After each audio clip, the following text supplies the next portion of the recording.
రాష్ట్రమంతా కూడా ఒక ప్రభుత్వ కుట్ర, ముఖ్యమంత్రి రేవంత్ రెడ్డి కుట్రలో భాగంగా, రాజకీయ కుట్రలో భాగంగా అమాయక రైతులను నన్ను 37 రోజుల పాటు జైల్లో పెట్టి తప్పుడు కేసులు పెట్టినందుకు ఈరోజు న్యాయస్థానం గౌరవించి నన్ను విడుదల చేసినందుకు ఈ సమావేశం ఏర్పాటు చేసిన గౌరవనీయులు పార్టీ వర్కింగ్ ప్రెసిడెంట్ మాజీ మంత్రులు కేటీ రామారావు అన్న గారికి, శాసనమండలిలో ప్రతిపక్ష నాయకులు మధుసూనాచార్య గారికి, గౌరవ శాసనసభ్యులు, శాసన మండలి సభ్యులు, పత్రికా, ఎలక్ట్రానిక్ అండ్ మీడియా మిత్రులందరూ కూడా పేరు పేరున ధన్యవాదాలు తెలియజేసుకుంటున్నాను.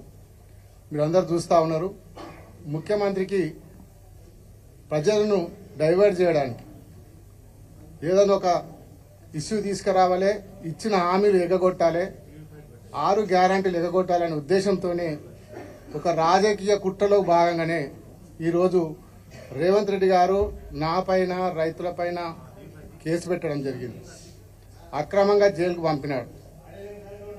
న్యాయస్థానం ఉంది, ధర్మం గెలుస్తుంది. తప్పకుండా న్యాయస్థానంలో ఎప్పటికైనా ధర్మమే గెలుస్తుంది. ఎన్ని తప్పుడు కేసులు పెట్టినా భయపడేది లేదు. ఇట్లాంటి తప్పుడు కేసులు ఎన్ని పెట్టినా బెదిరేది లేదు. ఎన్నిసార్లు అయినా ప్రజల కోసం, రైతుల కోసం జైలుకోవడానికి సిద్ధంగా ఉన్నాం. నీవు ఎన్ని తప్పుడు పెట్టినా ఎవరు కూడా భయపడం. ఇది ఒక కుట్ర. మీరందరూ చూసినారు. నాకేళ్ళ ప్రమేయం లేదు. ఆ సంఘటన జరిగినప్పుడు పత్రికా సోదరులు మీరు కూడా ఉన్నారు ఇక్కడనే. 11వ తారీఖు నాడు 12 గంటల నుంచి 1:30 వరకు నేను భవన్లో ఉన్నాను.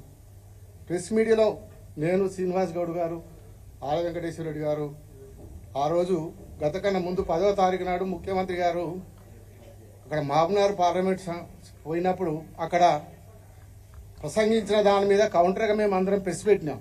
లక్ష్మణ అందరంలో స్వయాన మీరే చూసినారు. నేను ఇక్కడ హైదరాబాద్లో ఉన్నాను. నాకు ఎలాంటి సంబంధం లేకుండా, నాకు ఆ కేసుతో, దాడితో సంబంధం లేకుండా కావాలని కేసులో ఇరికిచ్చి రేపు కొడంగల్లో రాజకీయంగా అణగదొక్కాలనే ఉద్దేశంతో నన్నే తప్పుడు కేసులు ఇరికిచ్చినాడు.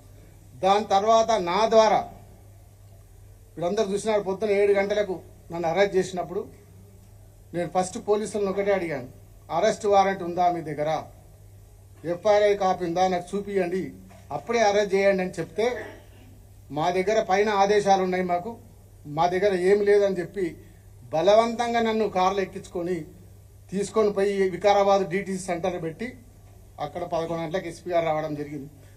నేను ఎస్పీ గారిని కూడా ప్రశ్నించిన, సార్ నన్ను ఎందుకు అరెస్ట్ చేసిర్రు, మీ దగ్గర అరెస్ట్ వారెంట్ ఉందా, ఎఫ్ఐఆర్ ఉందా అంటే మాకు కూడా పైకి ఆదేశాలు ఉన్నాయి అందుకే చేసినాం అని చెప్పి సాయంత్రం వరకు 3 గంటల వరకు పరిగిలో కూర్చోబెట్టి 4 గంటల ప్రాంతంలో కొడంగల్ హాస్పిటల్ తీసుకుపోయి హెల్త్ చెకప్ చేసినారు.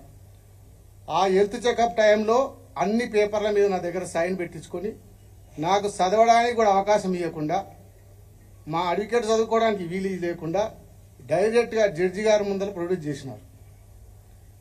దాంట్లో తెల్లారి మార్నింగ్ మా మిస్సెస్ జైలుకి వచ్చినప్పుడు కేటీఆర్ గారి పేరు చెప్పినామంటే మా పేపర్లలో వస్తుందని చెప్పినారు. అప్పటి వరకు నాకు తెలియదు. కేటీఆర్ గారి పేరు రాసి రిమాండ్ రిపోర్ట్లో పెట్టి జడ్జికి సబ్మిట్ చేసిరంటే ఎంత కుట్ర జరుగుతుందో ప్రభుత్వం, పోలీసులు కలిసి. అంటే నేనే తప్పుడు కేసులు ఇరికిస్తే నా ద్వారా కేటీఆర్ గారిని కూడా ఇరికియాలనే ప్లాన్తోని, ఒక ప్రభుత్వ కుట్రతోని. ఎందుకంటే 6 గ్యారెంటీలు ఇచ్చిండు, ప్రజలకు హామీలు ఇచ్చిండు, అవి చేత కాదు. రేవంత్ రెడ్డికి మాటలు తప్ప చేతలు ఉండవు. కొడంగల్ ప్రజలకు తెలుసు, నాకు తెలుసు. 10 ఏళ్ల నుంచి చూస్తున్నాం.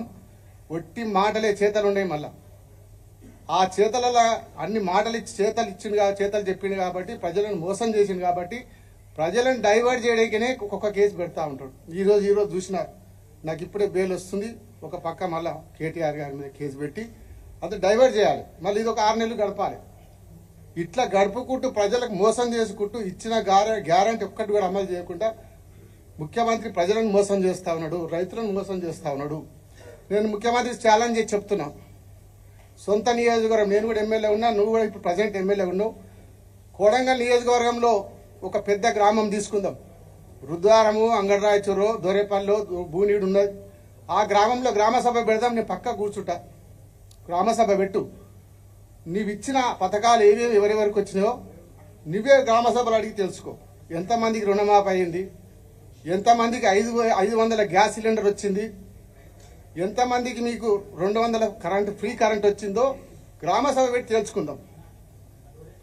అప్పుడు నువ్వు 100% కాదు 50% గిట్ట నీ హామీలు అమలైతే బ్రహ్మాండంగా విజయోత్సవాలు చేసుకో, మేము కూడా మీ విజయోత్సవాల్లో పాల్గొంటాం. 50% అమలైతే ఛాలెంజ్ చేస్తున్నారు రేవంత్ రెడ్డి. దీనికి ఛాలెంజ్ సవాల్ తీసుకో. కొడంగల్ గ్రామ సభ పెట్టి ఎప్పుడు పెడతావు చెప్పు, నేను వస్తా. ఏ గ్రామంలో పెడతావు? మీ సొంత కాన్స్టిట్యూన్సీలో పెడదాం. అక్రమంగా రేవంత్ రెడ్డి సోదరుడు తిరుపతి రెడ్డి కాంగ్రెస్ గుండాలతోని అధికారులపై దాడి చేపించిండు.